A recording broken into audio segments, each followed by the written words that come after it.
बहुत बड़ी और बहुत चिंताजनक खबर कतर से समय आ रही है। कतर में 8 पूर्व भारतीय नौसेना के अधिकारियों को फांसी की सजा सुनाई गई है। जय हिंद। बहुत बड़ी और दुखद खबर, कतर में गिरफ्तार 8 पूर्व नेवी अफसरों को मौत की सजा। पिछले साल कतर में गिरफ्तार किए गए 8 पूर्व भारतीय नेवी ऑफिसर को कतर की एक अदालत ने मौत की सजा सुनाई है। अदालत के इस फैसले पर भारत सरकार ने हैरानी जताई है। ये सभी लोग कतर की एक निजी कंपनी में काम कर रहे थे। यह कंपनी कतरी एमिरी नौसेना को ट्रेनिंग और अन्य सेवाएं प्रदान करती है। मामले से अवगत लोगों का कहना है कि इन सभी पर जासूसी करने का आरोप लगाया गया है। भारत सरकार की ओर से गुरुवार को कहा गया है कि कतर में फंसे भारतीय नागरिकों की रिहाई सुनिश्चित करने के लिए सभी कानूनी विकल्पों की तलाश की जा रही है। भारतीय नौसेना के ये सभी 8 पूर्व ऑफिसर पिछले साल अगस्त से ही कतर के जेल में बंद हैं। कतर ने अभी तक इन सभी पूर्व ऑफिसर्स के खिलाफ लगाए गए आरोपों की जानकारी नहीं दी है। हालांकि मामले से परिचित लोगों का कहना है कि इन सभी पर जासूसी करने का आरोप लगाया गया है। भारत सरकार ने गुरुवार को कहा, हमें जानकारी मिली है कि कतर की एक अदालत ने अल दहरा कंपनी में काम कर रहे भारत के 8 पूर्व नेवी ऑफिसर के गिरफ्तार किए जाने के मामले में फैसला सुनाया है। अदालत ने मौत की सजा सुनाई है। मौत की सजा के फैसले से हम हैरान हैं और फैसले की डिटेल्ड कॉपी का इंतजार कर रहे हैं। हम परिवार के सदस्यों और कानूनी टीम के भी संपर्क में हैं। भारतीय नागरिकों की रिहाई सुनिश्चित करने के लिए सभी कानूनी विकल्पों की तलाश की जा रही है। रिपोर्ट के अनुसार कतर ने भारत से लिया इजरायल के स्फोट का बदला। इंडियन नेवी के 8 पूर्व अधिकारियों को इस मामले में दे दी मौत की सजा। कतर ने भारत के 8 पूर्व नौसेना अधिकारियों को एक मामले में मौत की सजा सुनाकर सबको हैरान कर दिया है। कतर की सेना ने करीब 1 वर्ष पहले इन अधिकारियों को इजरायल के लिए जासूसी करने के आरोप में गिरफ्तार किया था। इस दौरान इजरायल हमास युद्ध में भारत ने इजरायल का समर्थन किया था।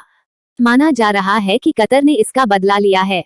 इजरायल हमास युद्ध के दौरान भारत द्वारा इजरायल का सपोर्ट करने का कतर ने क्रूर बदला लिया है। कतर की एक अदालत ने देश में 1 साल से अधिक समय से हिरासत में रखे गए 8 पूर्व भारतीय नौसेना कर्मियों को मौत की सजा सुनाई है। भारत सरकार ने सजा पर हैरानी व्यक्त की और अपने नागरिकों की रिहाई सुनिश्चित करने के लिए सभी उपलब्ध कानूनी विकल्पों का पता लगाने की कसम खाई। इन अधिकारियों कतर ने जासूसी के आरोप में 1 वर्ष से अधिक समय से वहीं रखा गया था। जिस तेजी से कतर ने 8 भारतीय सैनिकों को मौत की सजा सुनाई है, उससे लगता है कि भारत द्वारा इजरायल का सपोर्ट किए जाने के बाद यह कदम उठाया गया है। मामले में इतनी अधिक तेजी दिखाने से भारत सरकार भी हैरान है। इसलिए ऐसा लग रहा है कि कतर ने भारत द्वारा इजरायल का सपोर्ट करने के बाद यह कदम उठाया है। पाकिस्तान मीडिया ने बहुत पहले ही एक रिपोर्ट में दावा किया था कि भारतीय सैन्य अधिकारियों को कतर मौत की सजा दे सकता है।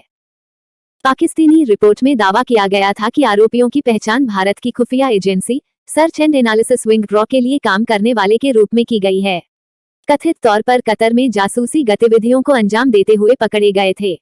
भारतीय नौसेना में विभिन्न पदों पर काम कर चुके इन पूर्व अधिकारियों पर इजरायल के लिए जासूसी करने का आरोप है। रिपोर्ट में दावा किया गया था कि गिरफ्तार अधिकारियों ने इटली से उन्नत पनडुब्बियों को खरीदने के लिए कतर के गुप्त कार्यक्रम का विवरण प्रदान किया। रिपोर्ट के मुताबिक एक निजी रक्षा कंपनी के सीईओ और कतर के अंतर्राष्ट्रीय सैन्य अभियानों के प्रमुख को भी इसी मामले में गिरफ्तार किया गया है। भारतीय नौसेना के सभी 8 अधिकारी भी इसी कंपनी में कार्यरत थे। कतर में जिन नौसेना के पूर्व अधिकारियों को गिरफ्तार किया गया था, उनके नाम captain Navtej Singh Gill, captain Birendra Kumar Verma, captain Saurabh Vashishth, commander Amit Nagpal, commander Purnendu Tiwari, commander Sugunakar Pakala, commander Sanjeev Gupta और नाविक रागेश हैं। For more updates, subscribe to our channel and enjoy watching the videos.